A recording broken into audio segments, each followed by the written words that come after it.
ఇది ఓ ప్రేమ కథ మాత్రమే కాదు, ధర్మానికి నిలబడిన ఓ రాజు కథ. భర్త కలి ప్రభావం వలన తనను విడిచిపెట్టిన, ఆయన మీద నమ్మకం ఉంచుకున్న ఓ ఇల్లాలి కథ. ఈ కథని నలోపాఖ్యానం అని కూడా అంటారు. కష్టాలు చుట్టుముట్టినప్పుడు ఈ కథ వింటే కలిపురుషుడి ప్రభావం తగ్గుతుంది అంటారు. అందుకే మనం కూడా విన్నాం.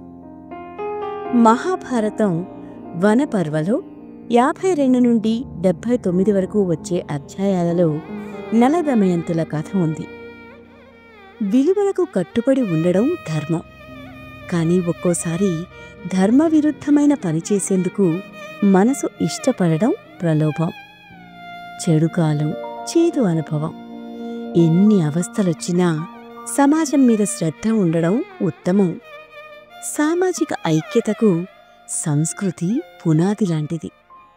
ఒక్క మాటలో చెప్పాలంటే సమాజంలోని అందరి నడవడిక ఒకే పద్ధతిలో ఉండేలా చేయగల శక్తి సంస్కృతికి తప్ప మరి దేనికి లేదు. మహాభారతంలో ధర్మం తెలిసిన ధర్మరాజు సవాలు విసిరినప్పుడు ఓ క్షత్రియుడిగా కాదనలేక జూదం ఆడేందుకు ఒప్పుకున్నాడు. మాయాపాచికలకి వశమై ఒక్కొక్కటిగా అన్నీ పోగొట్టుకున్నాడు. ఓడిపోయిన పాండవులు అరణ్యవాసంలో ఉన్నప్పుడు వారి దగ్గరికి బృహదస్సుడు అనే ముని వచ్చాడు. ధర్మరాజు ఆ మునితో, స్వామి, కౌరవుల కారణంగా అన్నీ కోల్పోయి ఇలా మేము ఇన్ని బాధలు భరిస్తున్నాం. ఎంతో చింతగా, ఆందోళనగా ఉంది. నా కుటుంబానికి ఈ గతి పట్టించాలనే బాధ నన్ను దహిస్తుంది.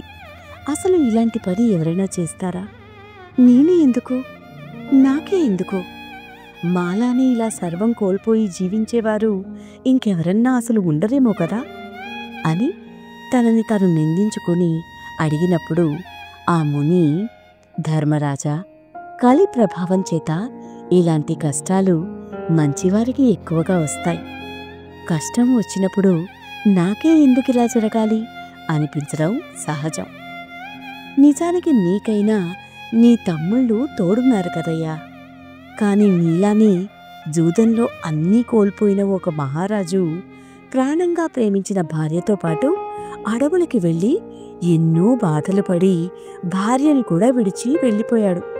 ఆయన కథ తెలిస్తే మీకు ఈ వేదన తగ్గవచ్చు అన్నాడు.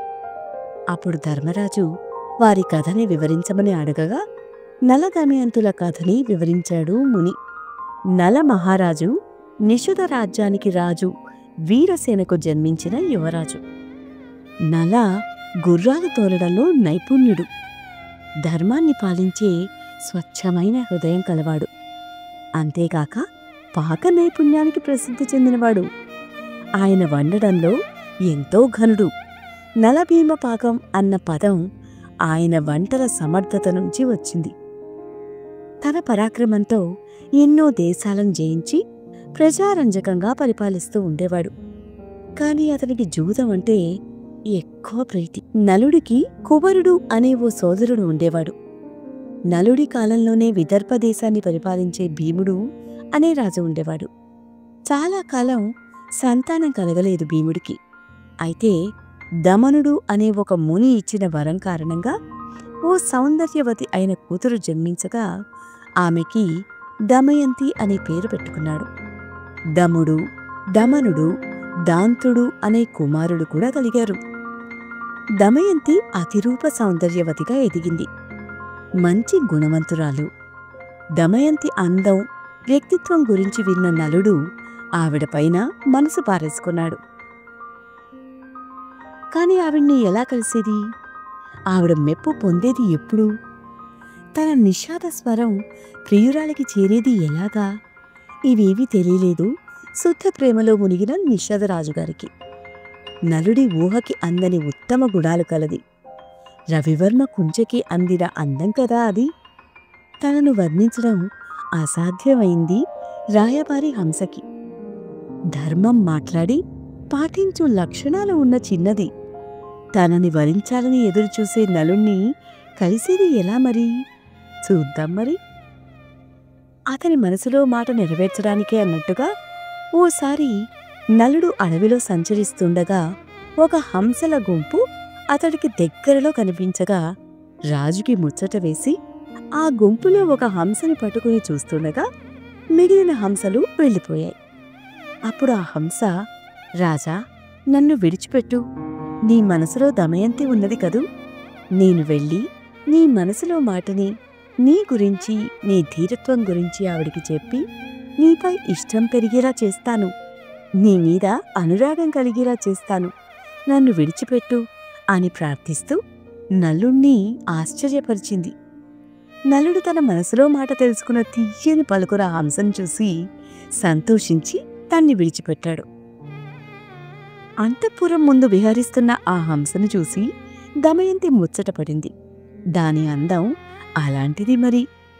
చెలికత్తెల సాయంతో దమయంతి ఆ హంసను పట్టుకుంది. ఆ హంస దమయంతితో, దమయంతి, నేను నీ హృదయేశ్వరుడైన నలుని వద్ద నుంచి వచ్చాను. నలుడు సౌందర్యవంతుడు, సంపన్నుడు, సద్గుణవంతుడు. నీవు సౌందర్యంలో, గుణంలో అతనికి తగినదానివి. అతనికి భార్యవైతేనే నీకు రాణింపు అని పలికింది. హంస రాయబారాన్ని, దమయంతి హంసతో మాట్లాడే చిత్రాన్ని మనం చిత్రకారుడు రాజా రవివర్మ ప్రసిద్ధ పెయింటింగ్లో ఆవిడ హంసతో సంభాషిస్తున్నట్లు వేసిన చిత్రం చూసే ఉంటాం. గుర్తొచ్చిందా? రాజుకి ఇచ్చిన మాట ప్రకారం రాయబారి హంస విదర్భ దేశానికి తరచుగా వెళ్ళి దమయంతికి నలుడి గురించి వివరించగా ఆవిడికి కూడా నలుడి మీద మోహం కలిగింది. అప్పుడు ముచ్చటపడిన దమయంతి, నా మనసులో మాట కూడా నలుడితో చెప్పు అని తన ఇష్టాన్ని హంస ద్వారా నలుడికి తెలియజేసేది. ఇద్దరికీ కూడా ఒకరంటే ఒకరికి ఇష్టం ఏర్పడింది.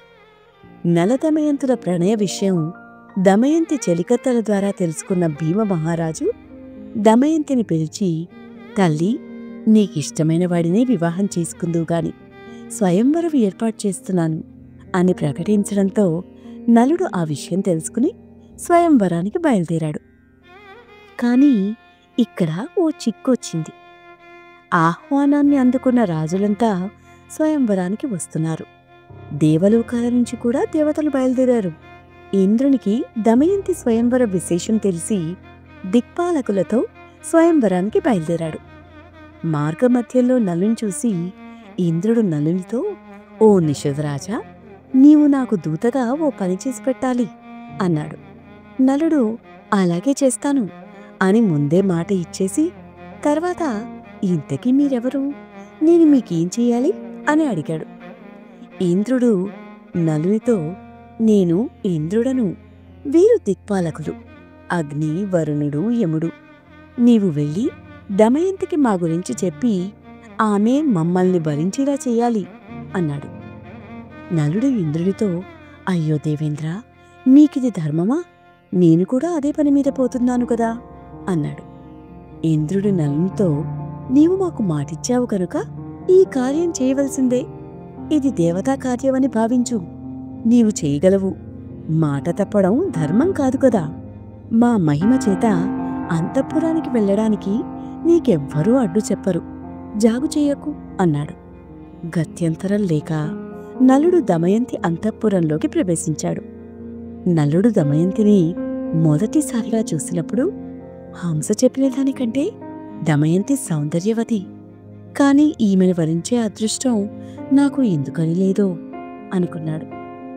దమయంతి ఆమె చెలికత్తెలు నలుణ్ణి చూసి ఆశ్చర్యపోయారు. దమయంతి నలుణ్ణి చూసి, ఆర్య, మీరెవరు? ఎక్కడి నుండి వచ్చారు? ఈ అంతఃపురంలోకి ఎవరికీ కనపడకుండా ఎలా ప్రవేశించారు అని అడిగింది. నలుడు దమయంతితో, నా పేరు నలుడు. నేను దేవదూతగా వచ్చాను. దిక్పాలకులు వారిలో ఒకరిని వరించమని నీకు చెప్పమని నన్ను పంపారు అన్నాడు. అది విని దమయంతి సంతోషంతో ఎగిరిగంతేయలేదు. దేవతలే నన్ను వరించడానికి వచ్చారని మురిసిపోలేదు. నలుని మాటలకు తను ఎంతగానో బాధపడింది. స్వామి, నేను మానవకాంతను. నమస్కరించవలసిన దేవతలను వరించడం ధర్మమా? నాడు హంస చెప్పినది నీ గురించే అయితే నేను నలుడు అనే మిమ్మల్ని నా భర్తగా తలుచుకుంటున్నాను. నా తండ్రి భీమరాజు మిమ్మల్ని ఇక్కడికి రప్పించడానికే స్వయంవరం ప్రకటించారు. మీతో మానసికంగా నాకు వివాహం ఈనాడో జరిగిపోయింది. ఇప్పుడు మరో పురుషుణ్ణి కాని దేవుణ్ణి కాని నేను ఊహించుకోలేను. కనుక మీరే నన్ను స్వీకరించండి. లేకుంటే నా ప్రాణాలను తీసుకుంటాను కాని ఆ ముక్కోటి వచ్చి వరిస్తానన్నా నేను అంగీకరించను అని దమయంతి నలుణ్ణి ప్రార్థించింది. నలుడు దమయంతితో, దమయంతి, దేవతలు ఐశ్వర్యవంతులు, జనన మరణాలు లేనివారు. వారిని కాదని జనన మరణాలకు ఆలవాలమైన నన్ను కోరడం న్యాయమా అని ఒప్పించే ప్రయత్నం చేశాడు. ఆ మాటలు విని దమయంతి దుఃఖించింది. ఆమె నలునితో, నేను ఒక ఉపాయం చెప్తాను. దేవతల్ని స్వయంవరానికి రమ్మనండి. వారితో మీరు వస్తానని చెప్పండి. అందరి ముందు నేను దేవతలను ప్రార్థించి మిమ్మల్నే వివాహమాడతాను. అప్పుడు మీకు దేవతల మాట వినలేదన్న దోషం ఉండదు అంది. ఆ మాటలు నలుడు ఇంద్రునికి చెప్పాడు. అది విని దిక్పాలకులు, దమయంతి మేముండగా నిన్నెలా వరిస్తుందో చూస్తాం అని అందరూ నలునితో స్వయంవరానికి వచ్చి నలుని రూపంలో అతనిలాగా కనిపించేలా కూర్చున్నారు. ఇంద్రుడు, అగ్నిహోత్రుడు, యముడు, వరుణుడు కూడా నలుల్లా ఉన్నారు. దమయంతి వరమాల పట్టుకుని వచ్చింది. నలుడి రూపంలో 5గురు ఉండడం చూసి ఆశ్చర్యపోయింది. నిర్మలమైన మనస్సుతో, స్వచ్ఛమైన ప్రేమతో మనసులో ధ్యానించి, దేవతలారా, నలుణ్ణి గుర్తుపట్టడంలో నాకు సహకరించండి. మీ నిజ రూపాలతో ప్రత్యక్షమవ్వండి అని ప్రార్థించింది. ఆపై వారిలో నలుడు మాత్రమే చెమట పడుతూ కళ్ళార్పుతూ కనిపించాడు. అతనిపై వరమాల వేసింది. ఆవిడ అచంచల ప్రేమకు మెచ్చుకుని దేవతలు దమయంతిని కరుణించి తమ నిజ రూపాలతో ప్రత్యక్షమయ్యి తను తలుచుకుంటే తనకు సాయం చేస్తామని మాటిచ్చారు. నల దమయంతులకు వైభవోపేతంగా వివాహం జరిగింది. ఇంద్రాది దేవతలు అనేక వరాలిచ్చి ఇద్దరిని అనుగ్రహించారు. ఇక దేవతలు తిరిగి వెళ్తుండగా వారికి కలిపురుషుడు ఎదురయ్యాడు. ఎక్కడికెళ్తున్నావు అని దేవతలు ప్రశ్నించగా, దమయంతి స్వయంవరానికి వెళ్తున్నాను అని కలి చెప్పడంతో దేవతలు తనకి వివాహం నలుడితో అయిందని వివరిస్తారు. ఆ మాట విని సహించలేక పగపెట్టుకున్న కలి, వారి ప్రేమ అంత గొప్పదా? మీరు స్వయంవరానికి వెళ్ళి వారిని ఆశీర్వదించడం ఏమిటి? ఏమాత్రం దానికి వెళ్లడం ఎందుకో? పరీక్ష పెట్టడం అంటే ఏమిటో నేను చూపిస్తాను. వారిని విడదీస్తాను, నలుడిని నాశనం చేస్తాను అన్నాడు. కాని ధర్మాత్ముడైన నలుడు ఏ తప్పు చేయలేని అసమర్థుడు, పాపపుణ్యాల విచక్షణ ఉన్నవాడు, దైవచింతన ఉన్నవాడు, రాజ్యాన్ని చక్కగా పాలించేవాడు, చీమకైనా అన్యాయంగా హాని చేయనివాడు, శిక్ష వేసే ముందు ఆలోచించేవాడు, స్నేహం పంచేవాడు, మంచి వాక్కు ఉన్నవాడు. అంతటి ధర్మాత్ముడైన రాజుని ఎలా పట్టుకుంటావు అని ప్రశ్నించారు. నలుడు ఎక్కడో ఒకచోట దొరకకపోడు అని అవకాశం కోసం ఎదురుచూస్తూ ఉన్నాడు కలిపురుషుడు. కొంతకాలం పాటు నలుడు దమయంతితో సుఖంగా దేశాన్ని పరిపాలించాడు. వారికి 2 పిల్లలు పుట్టారు. ఇంద్రసేన అనే అమ్మాయి, ఇంద్రసేనుడు అనే అబ్బాయి. ఈ ఇంద్రసేనయే పాండవులకి భార్య ద్రౌపదిగా పుట్టింది అని కూడా చెప్తారు. అయితే కలి ఎదురుచూస్తున్న సమయం రానే వచ్చింది. నలుడికి దుర్గతి పట్టించే కారణం స్వయంగా అతని తమ్ముడే అయ్యాడు. నలుడికి ఓ సోదరుడు, పేరు కువరుడు అని చెప్పుకున్నాం కదా. రాజ్యంపైన అధికారం చేయాలనే ఆశ అతిగా పెరిగింది అతనిలో. ఒక్కసారి కోరికల కోసం పుట్టిన ఆశ దక్కించుకునేదాకా వదలదు అని మనం ఎన్నో కథల్లో చెప్పుకున్నాం కదా. ఆ కోరికలే కలిస్థానాలు. ఇంకేముంది, కలి కువరుడిలో ప్రవేశించి నలుణ్ణి జూదం ఆడ్డానికి ఆహ్వానించాడు. నలుడికి జూదం అంటే చాలా ఇష్టమని కూడా మనం చెప్పుకున్నాం కదా. అందులోనూ ఒకరు ఆహ్వానించినప్పుడు వెళ్ళకపోవడం తప్పు అని భావించి వెళ్ళి జూదమాడాడు నలుడు. కలికి చిక్కాడు. ముందు తన రాజ్యాన్ని పోగొట్టుకున్నాడు. ఓ రాజు జూదం మొదలు పెడితే ఆపకూడదు. పూర్తిగా నష్టపోవాలి, లేదా పోయింది దక్కించుకోవాలి. జూదానికి వశమయ్యి ఒక్కొక్కటి పోగొట్టుకుంటున్న నలుల్లో ప్రవేశించాడు కలి. అంతే, ఇలా ఏది పోతున్నా పట్టించుకోకుండా ఇంకా ఇంకా ఆడుతూనే ఉన్నాడు నలుడు.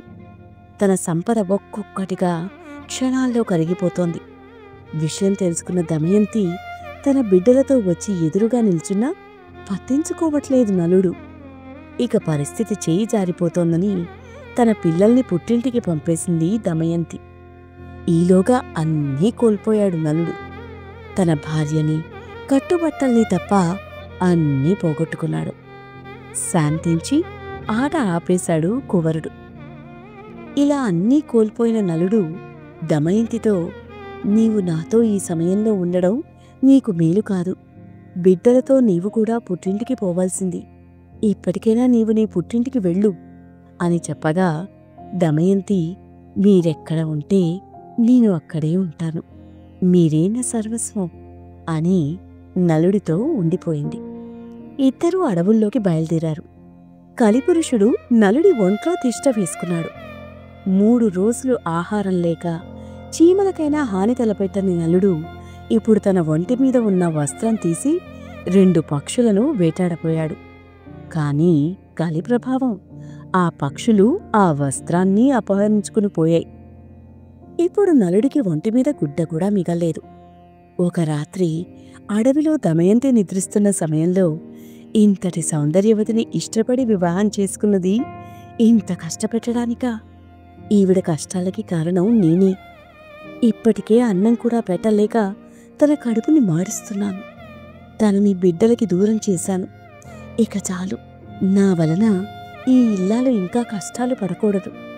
నేను చేసే పనులకి మరొకరు బలి అవ్వనక్కర్లేదు అని దిగులు చెంది నలుడు, నేను తనతో లేకుంటే తనకి కష్టాలుండవు, తన పుట్టింటికి వెళ్ళిపోతుంది అని భావించి దమయంతి నిద్రిస్తున్న సమయంలో ఆమెని అక్కడే వదిలేసి ఆవిడ కట్టుకున్న చీరలో కాస్త బట్ట చించి అది కప్పుకుని ఆమెని ఒంటరిగా వదిలి వెళ్ళిపోయాడు.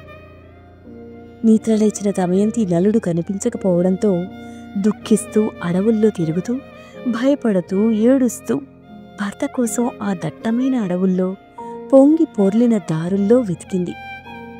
అనుకోకుండా ఓ పెద్ద కొండచిలువ ఆవిడ్ని పట్టుకుంది. దమయంతి సహాయం కోసం అరిచినప్పుడు అటుగా వెళ్తున్న వేటగాడు పాముని చంపి దమయంతిని విడిపించాడు. సాయం చేసిన వేటగాడికి దమయంతి తన కథ చెప్పింది. ఆవిడపై జాలి పడుతున్న వేటగాడికి ఆవిడ్ని దక్కించుకోవాలన్న కోరిక కలిగింది.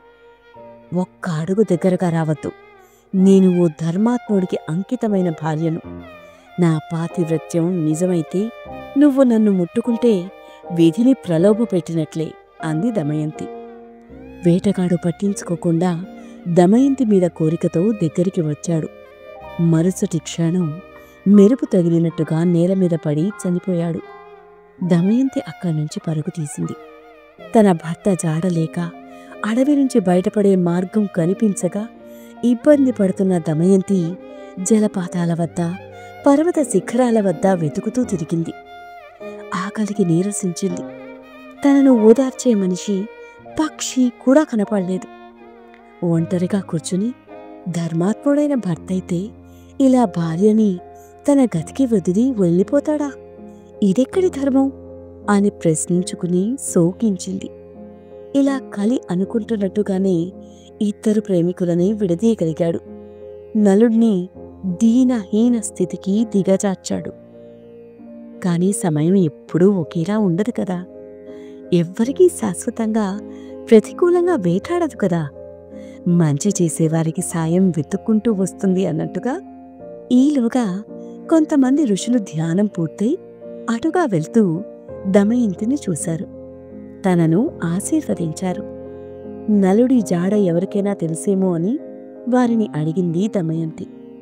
తల్లి, నీ భర్తను మేము చూడలేదు, కాని కష్టాలు శాశ్వతం కాదు. నీ భర్తని నువ్వు తప్పక కలుసుకుంటావు. మళ్ళీ పూర్వ వైభవాన్ని అనుభవిస్తావు. ఎటు వెళ్లాలో కూడా తెలియని స్థితిలో ఉన్నాను. మీరే నాకు మార్గం చూపించండి అని వారిని అనుసరించింది దమయంతి.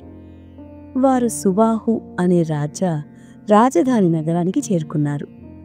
దమయంతి ఒక చక్కటి భవనం దగ్గర విశ్రాంతి తీసుకునే సమయంలో ఓ భటుడు వచ్చి, చూడమ్మా, నువ్వు ఎవరో కాని డాబా మీద నుండి చటీ రాజమాత మిమ్మల్ని చూశారు.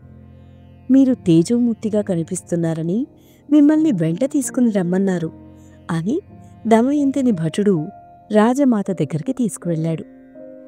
రాజమాత దుమ్ముతో ఉన్న రాజదుస్తులు ధరించిన దమయంతిని పరీక్షగా చూసింది. ఎవరమ్మా నువ్వు? నిన్నెక్కడో చూసినట్టు ఉంది. నీకు నేను ఏదైనా సాయం చేయగలనా అని అడిగింది రాజమాత. దమయంతి తనను తాను ఓ దాసిగా పరిచయం చేసుకుని తన భర్తకి దూరమైన విషయం వివరించింది. రాణి దమయంతిని తనతో ఉండమని అడిగింది.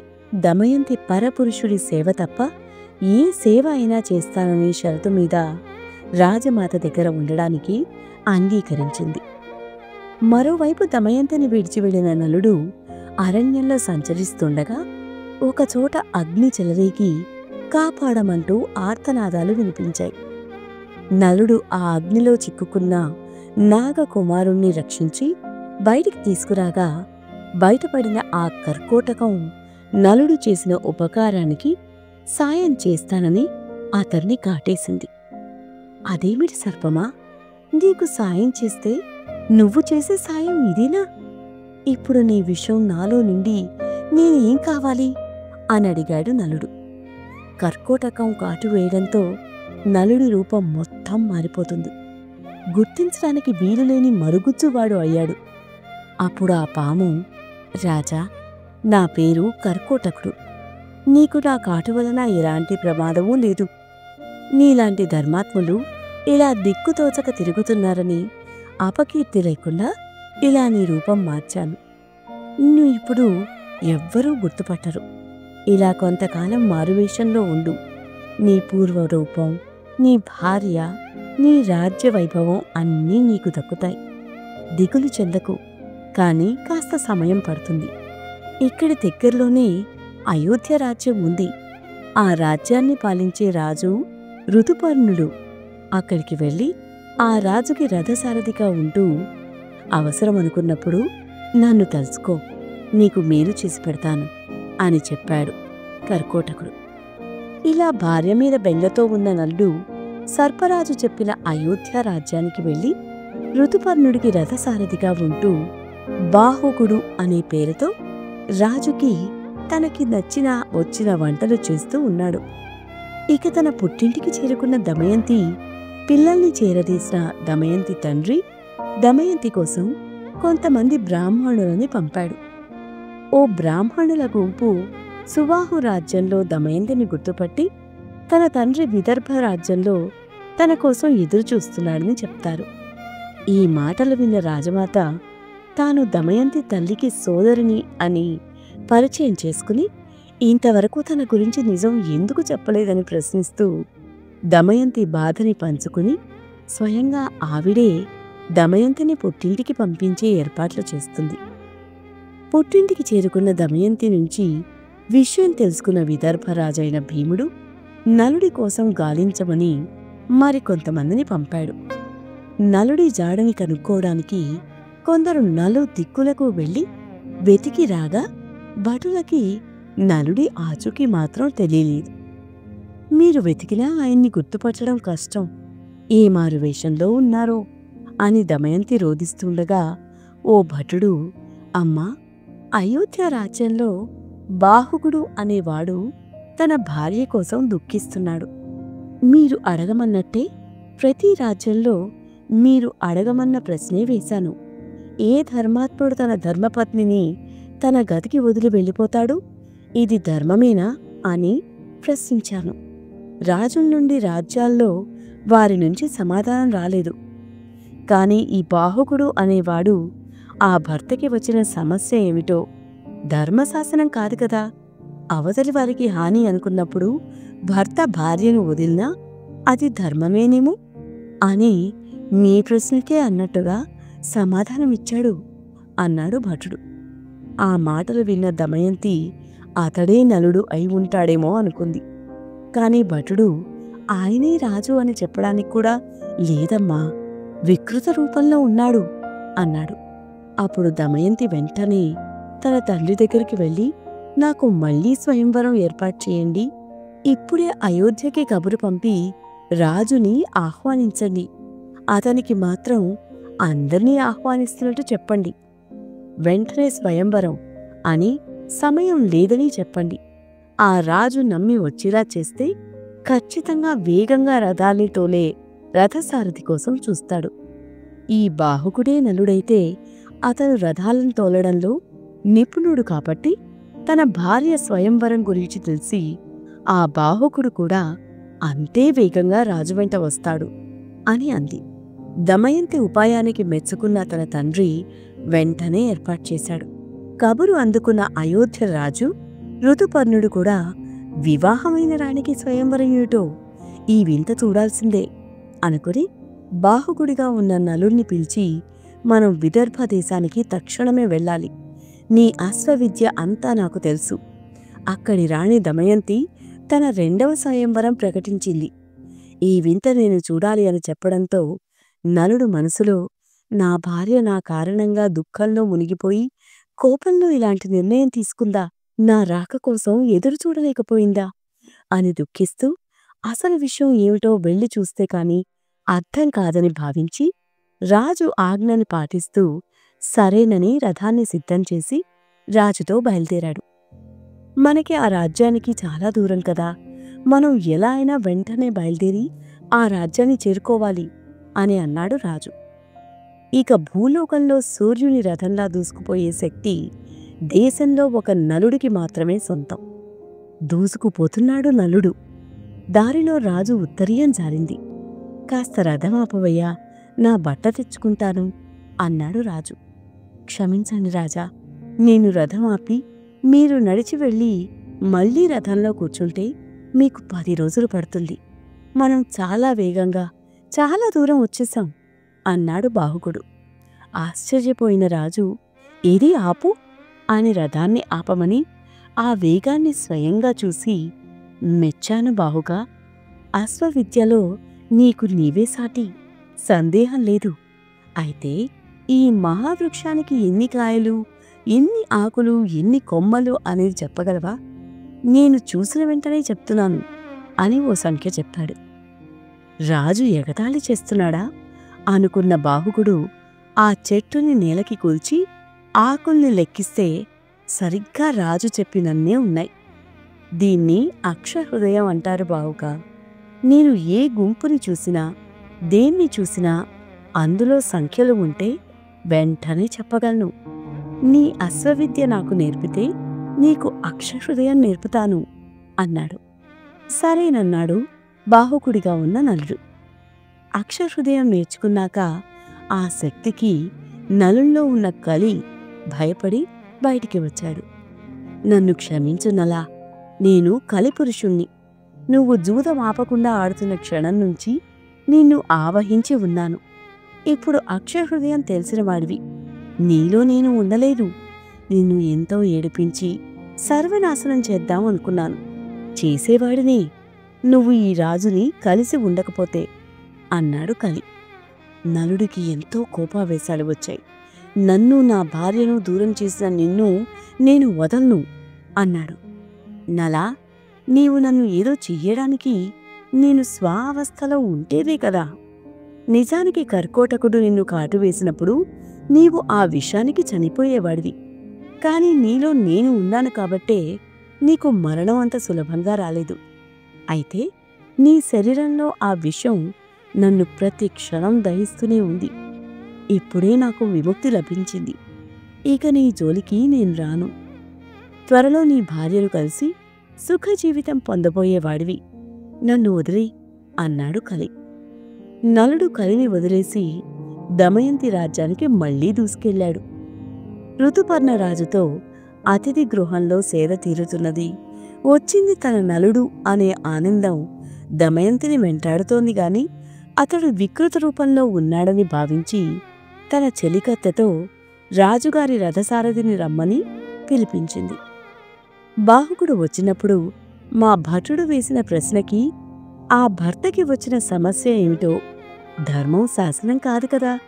అవతలి వారిని హాని అనుకున్నప్పుడు భర్త భార్యను వదిలినా అది ధర్మమేనేమో అని సమాధానమిచ్చింది నీవేనా అని అడిగింది దమయంతి.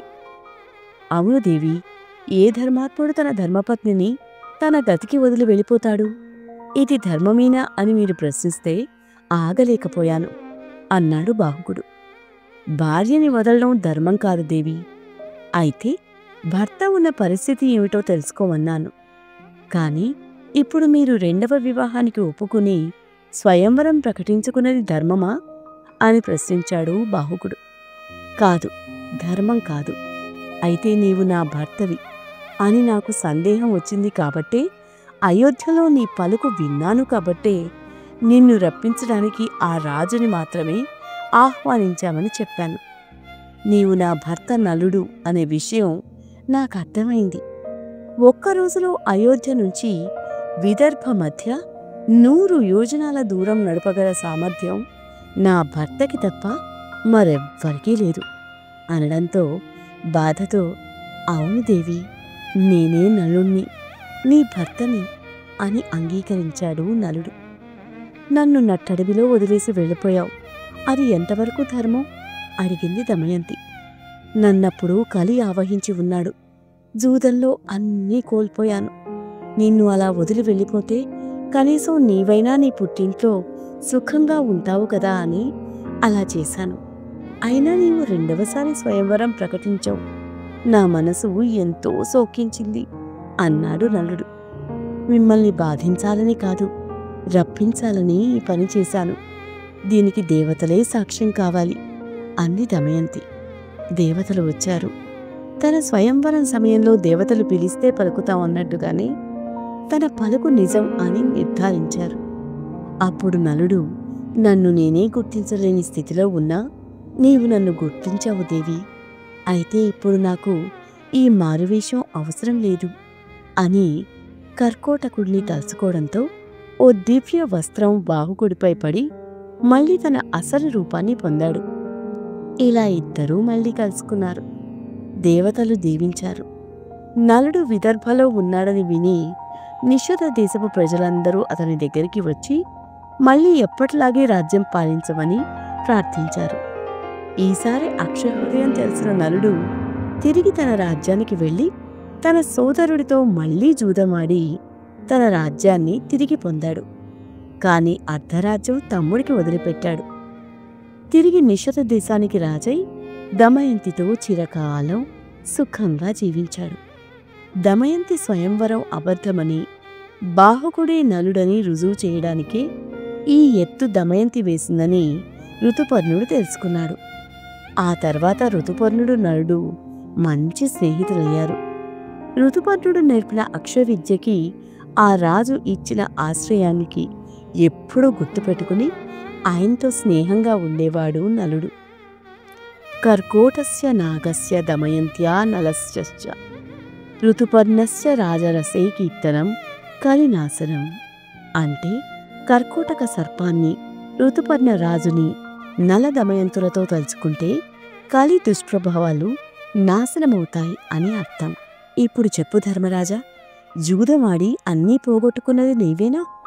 కష్టాలు నీకేనా అని నలదమయంతుల కథ ముగించాడు బృహదస్వుడు.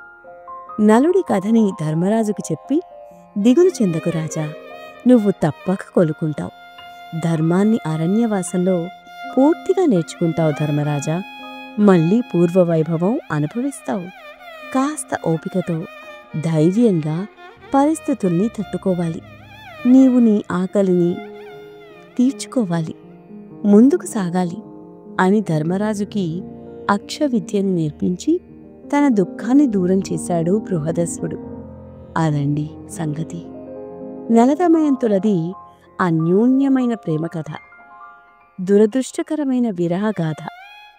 ఆ సమయంలో వారి పరీక్షలు, కష్టాలు తట్టుకున్నారు కనుకే చివరిలో పరిస్థితులు అనుకూలించిన మంచి రోజుల్ని కూడా చూడగలిగారు. ఈ కథ ఎన్నిసార్లు విన్నా, ఎన్నిసార్లు చెప్పుకున్నా కొత్త కోణాలు అర్థమవుతాయి.